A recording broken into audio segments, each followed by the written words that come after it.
So I actually teased it down to 6.5. Of course you did. I'll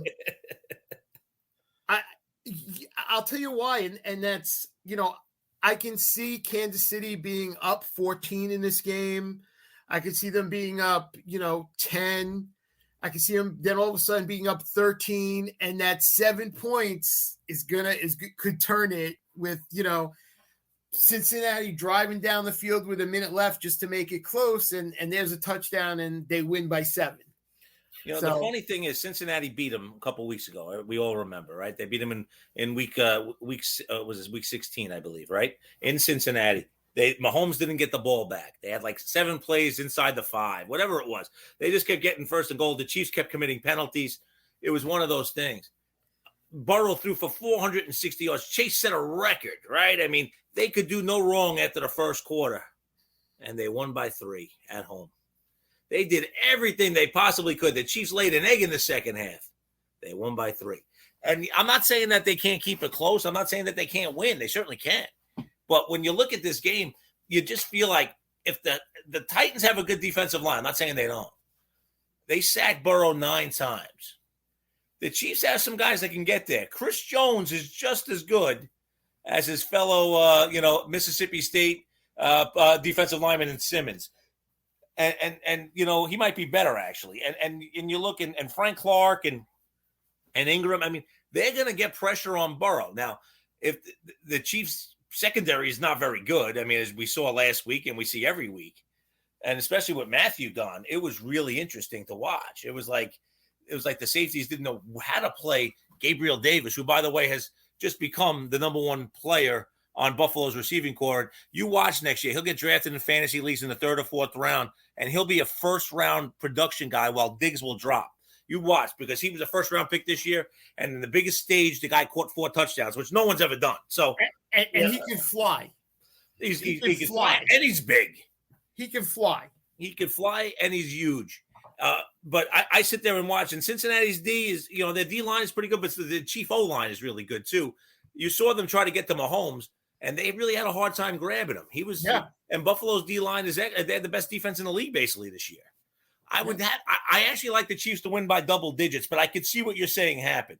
I could see them being up 31-17 and the Bengals coming down late, getting 31-24, and me cursing because I got to push.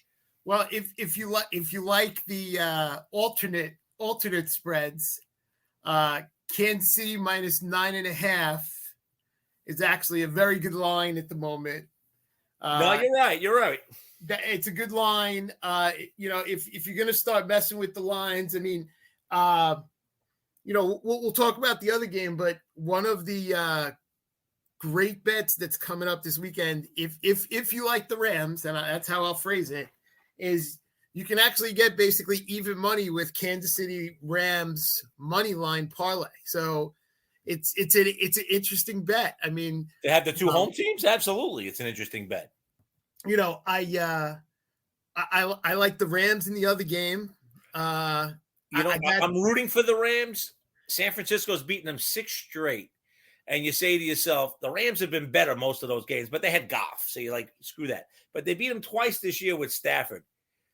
I don't know. I think this Ram team is better than they were a little earlier. Odell Beckham looks really good. I listen, the line started at 3.5 this week. Mm-hmm. If Cam Akers had not fumbled twice last week, that line would have been 5.5, 6 with no problem. So, a lot of that is we saw the Rams basically just implode on themselves. They came back and won the game last week against Tampa, but they were imploding, and Cooper Kupp is fumbling, and we were all rooting for Rams. I mean, me, you, and Kev were rooting for the Rams, and they were up, and Gay comes up short from 47, and you're like, what? I didn't know he got hurt in pregame at that point, so I was a little surprised. I was like, how is he short from 47? Because it looked like it was online. It was going to make it a 27-3 game or whatever it was at that point, and the 30-3. It was going to put it out of reach, so to speak. And then all of a sudden, Kupp fumbles. You're right. Akers fumbled in the end of the first half. Akers fumbled again. The bad snap where Stafford's not even looking. They turned it over 4 times and won the game because at the end of the game, for some strange reason, Tampa didn't think they should cover Cooper Kupp with a corner. What? And you know, the spread is only 3.5, but you know, 2 major things basically are drove that spread to start with, and that's the Rams almost blew that game. This fumbling, you know, bad snap, the whole thing. And on the other side, in the other game, you know, San Francisco beats Green Bay basically because they blocked the punt at the end. Yeah, basically that was it. They blocked the punt and the field goal. It's not like they put 4 touchdowns up on Green Bay. So, you know, I think the spread is really skewed because of the 2 situations. Now, I know San Francisco's on a roll. You know, honestly, Deebo Samuel is a force to be reckoned with the ball. He's great.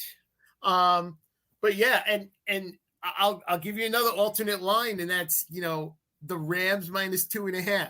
If you think the Rams can win by a field goal, you know, it's right there. And here's what I'll tell you. So I told you I like Kansas City. I told you I like the alternate line minus 6.5. Yep.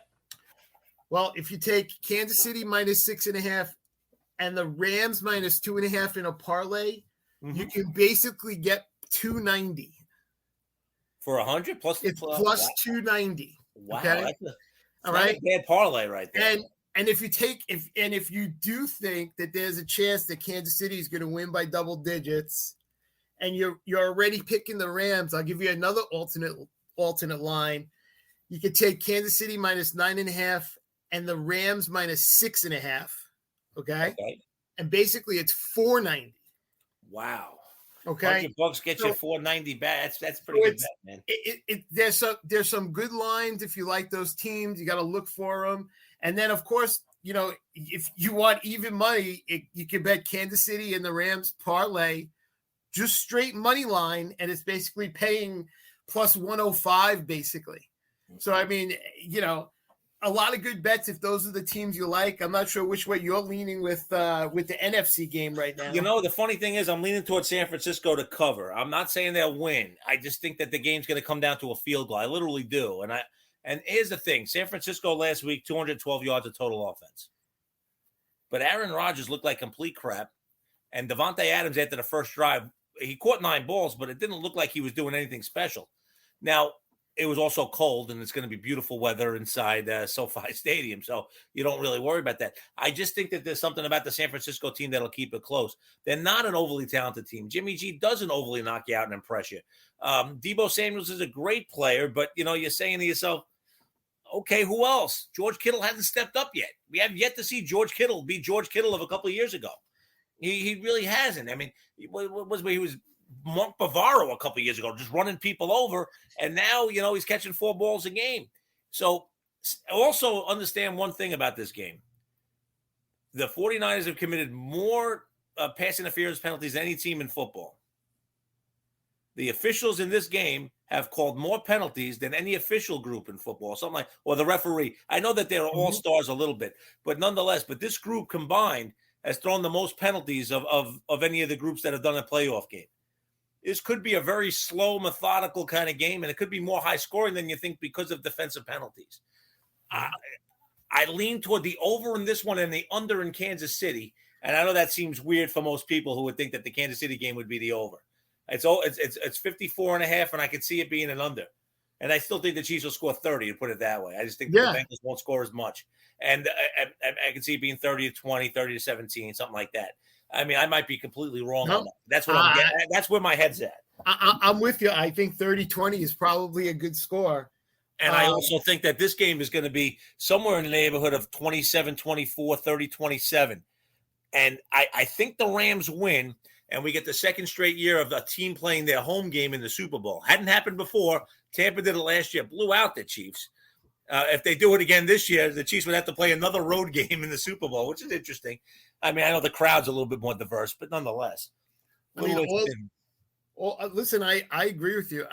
You know, the Rams paid all these guys big money, all these big free agents, and at this point, it's time for them to all step up. Von Miller and Odell, Jalen Ramsey and Aaron Donald. I mean, it's time for these guys to all step up and actually play one consistent 4-quarter game.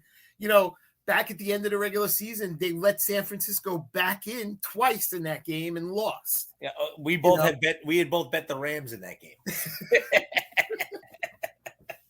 And the way it goes. Yeah. But no, it should be. I think both games will be good. I know I'm saying that the Chiefs are going to win. I think the Chiefs will pull away late as the game goes on. I think that Cincinnati's a real good team. I think Joe Burrow is a very confident quarterback. I think Jamar Chase is a star. I actually think T. Higgins will be the guy to watch this week. I think he has the bigger game than Chase. I just think that the Chiefs will key a little bit more on Chase as he burnt them last time, and you'll see T. Higgins have quite a game. I think that the pressure will get to him a little bit. And I think that if Mahomes is playing like Mahomes has shown the last couple of weeks, he's elite when he's playing like this. And he gets away. It looks like he's going to get sacked. And he doesn't run that fast, but he looks like he runs fast. He's just quick. He makes decisive moves, throws from weird arm angles, and finds a way to make things happen. As long as they don't drop passes on him, he's good. And the other thing that's fun to watch is you see Jamar Chase, who's amazing. Every time Tyreek Hill touches the ball, you think something amazing could happen. He's just one of those type players.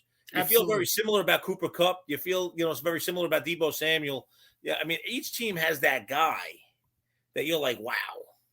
Yeah, it's true. They touch that ball. It's just amazing. I mean, they can score like that. I mean, maybe Kupp isn't known for his speed, and he's more of a but he goes deep and he catches deep balls.